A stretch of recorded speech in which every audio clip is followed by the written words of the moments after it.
Hola, estamos en Punto Crítico, programa de televisión de la Unidad de Medios de Comunicación de la Universidad Nacional de Colombia, y yo soy Carlos Alberto Patiño Villa, profesor titular. Este año ha sido singular para toda la humanidad, ha sido la primera pandemia universal, ha traído grandes modificaciones en la manera como vivimos, nos relacionamos, en la manera en cómo las instituciones actúan, y ha traído una, digamos, gran cantidad de crisis y de cambios para todas las sociedades, cambios políticos, económicos, tecnológicos, etcétera. Para entender cómo nos ha tocado en Colombia esta crisis de la pandemia, estas transformaciones, pero incluso para entenderlo de manera mucho más directa, cómo nos ha tocado en la Universidad Nacional de Colombia, hemos invitado y nos ha concedido una entrevista la profesora Dolly Montoya, rectora de la Universidad Nacional de Colombia. Profesora Montoya, muchas gracias por estar en Punto Crítico. Muchas gracias, profesor Patiño, y a todo el grupo de Unimedios que hace este programa. Buenas tardes y qué bueno poder estar con ustedes hoy. Profesora Montoya, yo quiero arrancar preguntándole, dado que usted tiene una trayectoria científica claramente reconocida tanto nacional como internacionalmente, que además ha trabajado en temas de biotecnología de manera muy destacada, quiero preguntarle qué significa para la humanidad este año 2020 de una especie de pandemia universal, la primera pandemia universal que afecta prácticamente a toda la humanidad. ¿Qué significa esta pandemia para la humanidad hoy en día? Bueno, la verdad es que la pandemia, pues nadie se la esperaba, menos en la medida que se dio. E internacionalmente, pues todos sabemos que cuando los países invierten más en ciencia, en tecnología e innovación e invierten en mayor porcentaje del PIB en ciencia y tecnología, han tomado la decisión de calificar su talento humano y han reconocido que la riqueza está en el talento humano de toda la población. Los países han tomado diversos caminos, unos como por ejemplo Corea, y también podíamos hablar de los países escandinavos, le apostaron directamente a que debían innovar, no tanto a ser imperio como a innovar, aunque Suecia fue imperio, pero algún día decidió no serlo más, y se dedicaron a un Estado social de derecho. Y en el mundo, estos movimientos también, como se han dado, nos dejan al desnudo la pandemia. O sea, los países que más han invertido en ciencia, tecnología e innovación también tuvieron mayor facilidad para abordar la pandemia. En el caso de la biotecnología, que ha sido una tecnología de punta también ligada a las comunicaciones y sobre todo a todas las TIC, y en la parte de biotecnología, que es importante, la bioinformática. Todo esto ha causado una gran revolución y nosotros, como son muchas cosas hechas a la medida, realmente los países nuestros no se prepararon para esto, optaron por otras opciones. Entonces, lo que pone en la plataforma la pandemia, lo que nos devela realmente es la necesidad de que podamos invertir en ciencia y tecnología. También nos deja una enseñanza, y lo hemos hablado en la UDUAL con los rectores de toda América Latina, el Caribe, y también con Iberoamérica y varias universidades en Europa, de que a todos nos pasó lo mismo. O sea, ellos mismos tuvieron las mismas reacciones que tuvimos en América Latina, y además pues somos conscientes de que ahora somos, yo creo que puso de presente que somos vulnerables, que la pandemia también nos ha hecho más humanos y también nos enseñó mucho más responsabilidad por el medio ambiente, y creo que los hombres y mujeres de ciencia tenemos una responsabilidad enorme en lo que sigue después de la pandemia. Rectora, un hecho interesante durante este año fue una gran competencia científica por producir vacunas, por tomar medidas epidemiológicas aceptables, por mirar mecanismos de control, etcétera. Y hemos visto algo que algunos analistas han observado o han detallado como una especie de carrera científica transmitida en directo en la medida en que han ido apareciendo pues más de 20 o 30 grupos de investigación dedicados a producir vacunas y luego al final del año empiezan a producir y a salir muchísimas vacunas. ¿Cómo podríamos imaginarnos este impacto de la ciencia tan directo en tan poco tiempo con vacunas tan innovadoras como las que estamos viendo a finales de este año 2020?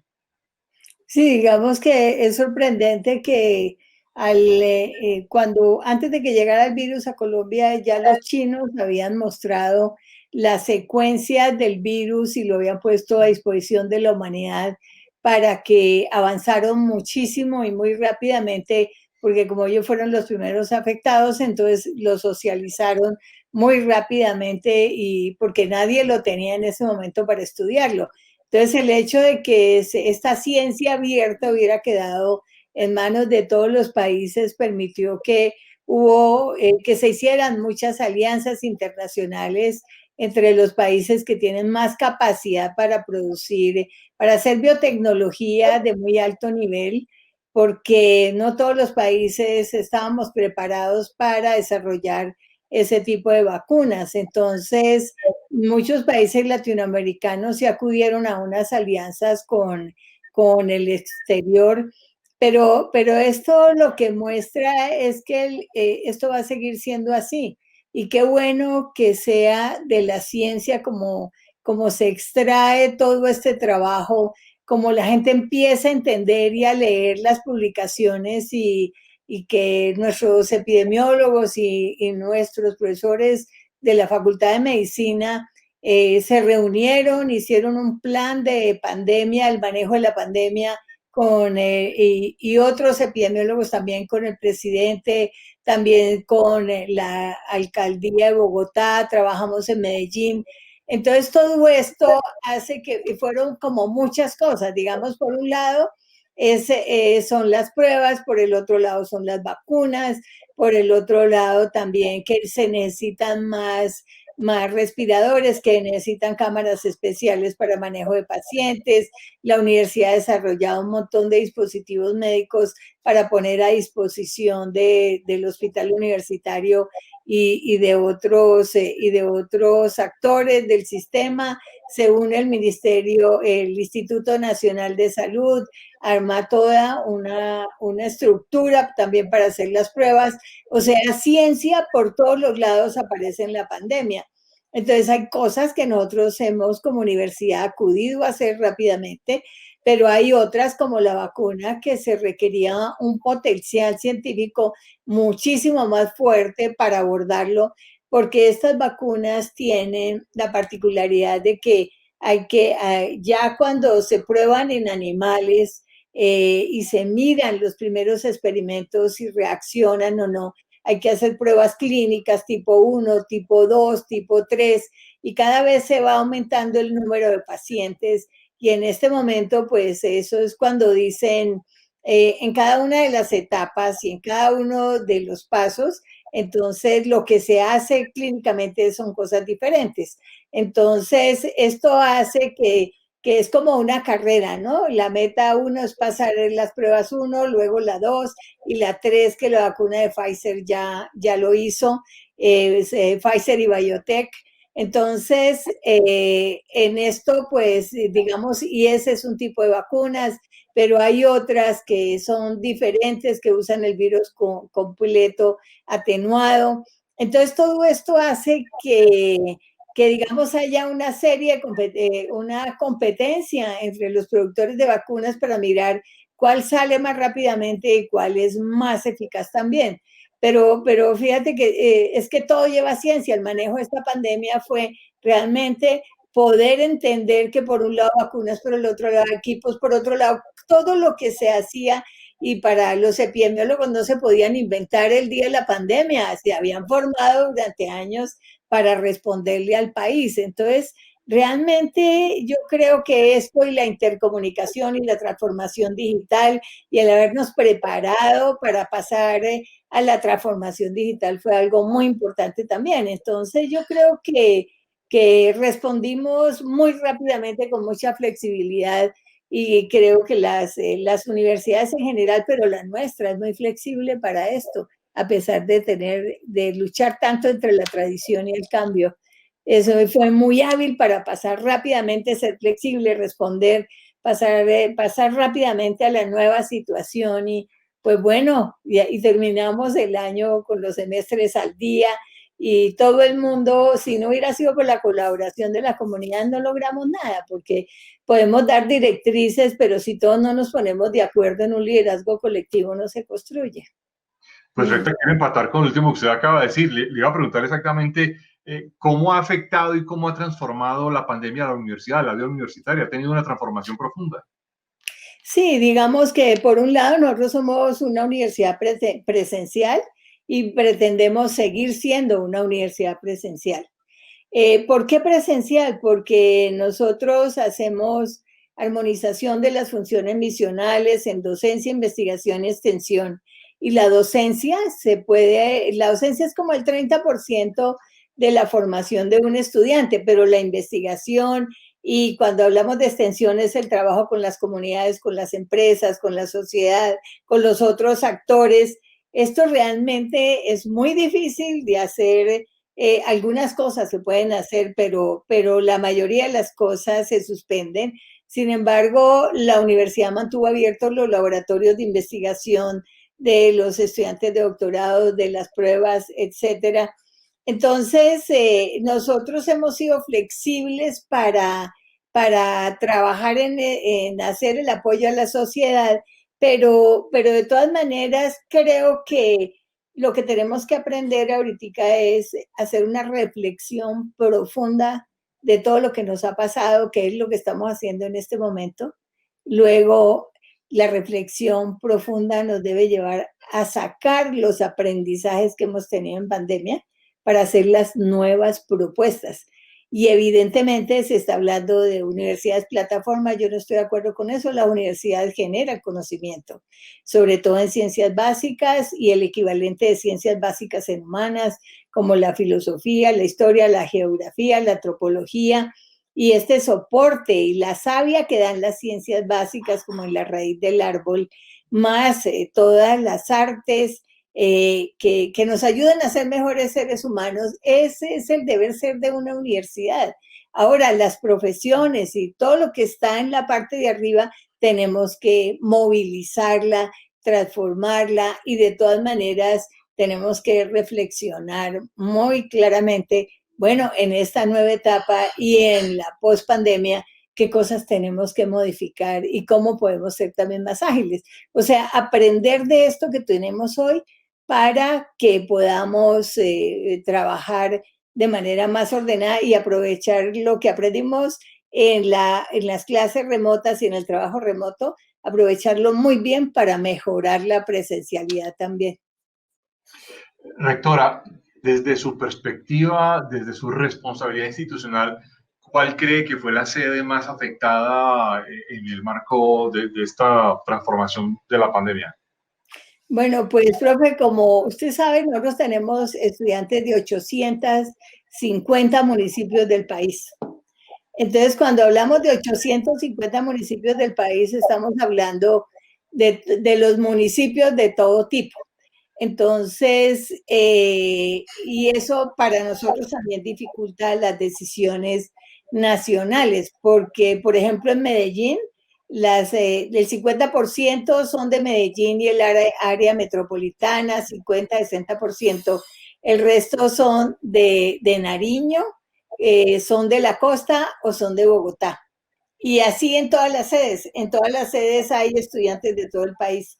Entonces, pero las sedes más afectadas para nosotros fueron las sedes de frontera, porque no fue un problema nuestro. Es curioso que, por ejemplo, en Leticia, en Arauca, en Tumaco y en San Andrés, la mejor conectividad estaba en la sede, pero a la vez teníamos que cuidar a los estudiantes para ir al campus porque se podía hacer por grupos muy pequeños, manteniendo todas las medidas de seguridad e inventarnos lo que tocó inventar para que los estudiantes tuvieran los contenidos y pudieran tener las grabaciones, como pues comprar las tablets, etcétera, pero no bastaba eso porque el país no está comunicado y la comunicación en este momento de una sociedad del conocimiento se requiere que sea una comunicación completa en todo un país como lo tienen otros países, pero nosotros tenemos comunicado el 50% y nos falta el otro 50% del país.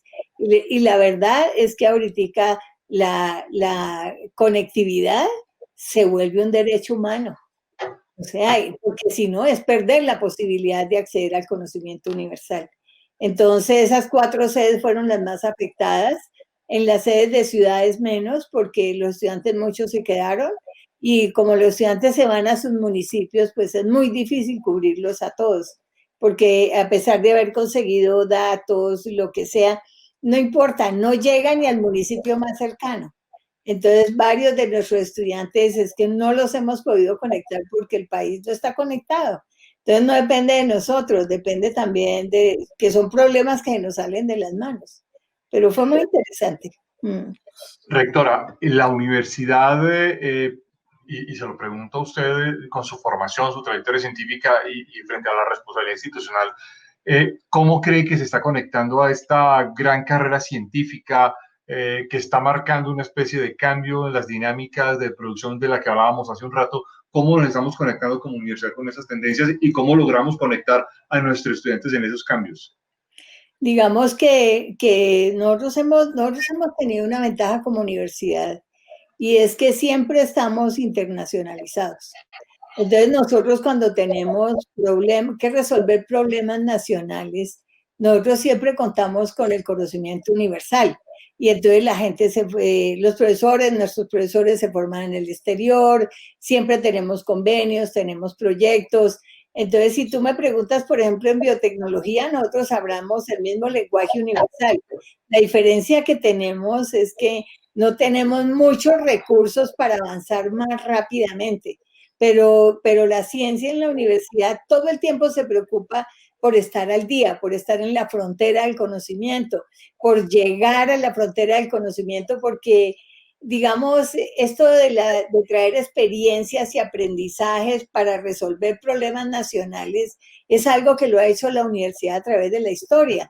Entonces, digamos, nosotros no tenemos que copiarlo de otros países. Y al final, si Japón descubre algo y uno no está preguntando por el producto, sino por la experiencia y todo el trabajo que hicieron para llegar ahí, porque al final es lo que nos permite a nosotros desarrollar también poner la ciencia al servicio del país. Y como decía Madame Curie, ella decía que la ciencia está en el corazón de la sociedad y así incluidas las matemáticas.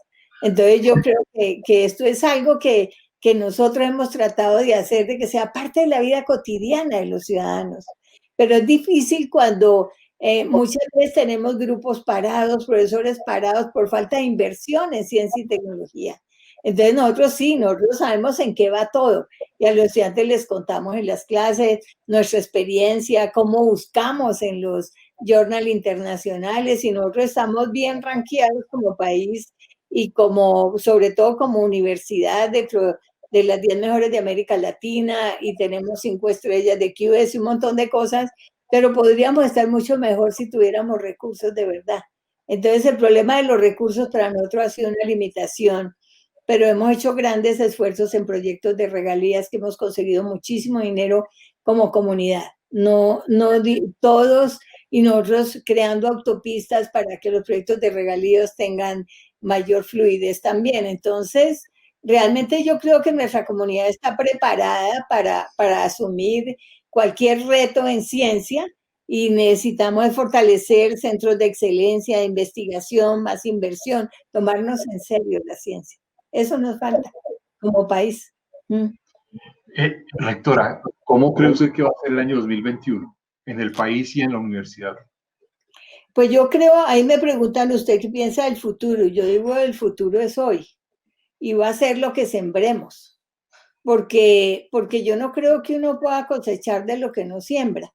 Entonces, cuando yo digo, está bien hacer escenarios de futuro, perfecto. Hay que hacerlos. Nosotros tenemos el Play al 2034, tenemos escenarios de futuro, queremos saber para dónde vamos, etcétera. Pero lo que va a pasar mañana va a depender de lo que hicimos hoy. Y este año aprendimos muchísimo también para llevar el 2021, porque nosotros ya aprendimos, digamos, a cuáles son los puntos en los que tenemos que invertir más. Nosotros nos propusimos que la universidad debía estar viva, activa y sostenible, y que debíamos abordar la no deserción, ser colaboradores con el país y trabajar en investigación en todo lo que fuera a combatir esta pandemia. Pero además otra cosa que hicimos que fue muy importante fue mantener equilibrado el presupuesto de la universidad, porque tenemos que ser responsables en el presupuesto de la universidad. Entonces, digamos que el próximo año nosotros hemos venido trabajando de manera organizada para que eso ocurra, pero además llevaremos remoto lo que podamos hacer remoto, porque los aforos en los campos no están autorizados sino hasta el 35%. Entonces, cada sede va a regular su aforo y vamos a preferir ahora estamos hablando solo de clases remotas y presenciales. Y presenciales, lo que sea indispensable, que haya que usar equipos de la universidad y estar en la universidad. Pero a la vez tenemos que prepararnos. En la reforma académica ya hicimos la autoevaluación institucional, se hizo la evaluación de la reforma, pero más que la reforma es qué modificaciones o cómo la podemos ajustar, porque no es solo mover la parte organizativa, sino la savia que va por esa reforma. Y creo que lo que hemos aprendido en pedagogía, en el acercamiento de profesores y estudiantes, en el diálogo, en el reconocimiento, está mostrado que es una universidad que aprende. Entonces, esto creo que todo lo que hemos aprendido este año y el año, porque venimos de 4 crisis, profe, primero movimiento estudiantil, luego sindical, luego tuvimos movilizaciones sociales y terminamos con una buena pandemia, o sea, y en medio de todo esto la universidad ha seguido construyéndose. O sea, porque hemos pasado toda y los semestres los hemos terminado todos y no hemos perdido ninguno. Yo creo que este aprendizaje de flexibilidad, de trabajar en medio de la incertidumbre, nos debe dar un 2021 muy fortalecido para apoyar al país y hacer propuestas. Desde la Escuela Permanente de Pensamiento Universitario, sus centros, sus observatorios, las cátedras, las 10 cátedras nacionales, 12 se hicieron sobre problemas sociales, que dijimos dijimos que hay que pasar de la protesta a las propuestas, y los estudiantes organizaron con los profesores las cátedras y han tenido un éxito enorme porque se abrieron a todo el país. La universidad está pensando, está dialogando, está aportando, y esto tiene que ser el 2021 muy intenso en mirar y en reconocernos y en desarrollo de liderazgo colectivo, y además en escuchar a las comunidades y procurar que las comunidades se puedan desarrollar como ellas quieren y desarrollar capacidades de liderazgo en esas comunidades. Rectora, una última pregunta para una respuesta muy corta. ¿Usted se siente optimista o pesimista hacia el futuro? Yo creo que yo muy optimista, no lo dudo, o sea, no lo dudo, porque sé que cuando estamos optimistas estamos construyendo, cuando estamos pesimistas nos estamos autodestruyendo. Entonces, yo me siento muy optimista y sé que nuestra comunidad académica ilustrada y nuestra universidad van a seguir prestando un gran apoyo al país, y vamos a poder seguir creciendo como institución, pero aportando a todas las regiones donde están nuestras 9 sedes y donde llegamos con investigación. Profesora Dolly Montoya, le agradezco muchísimo que haya estado con nosotros en Punto Crítico. Muy amable. Muchas gracias, profesor Patiño, y pues un saludo a todos y esperemos que el año entrante, ahí sí, construyamos juntos la felicidad del año entrante. Claro que sí. Muchas gracias, profesora Montoya. Muy amable. Los esperamos en una próxima emisión de Punto Crítico. Gracias.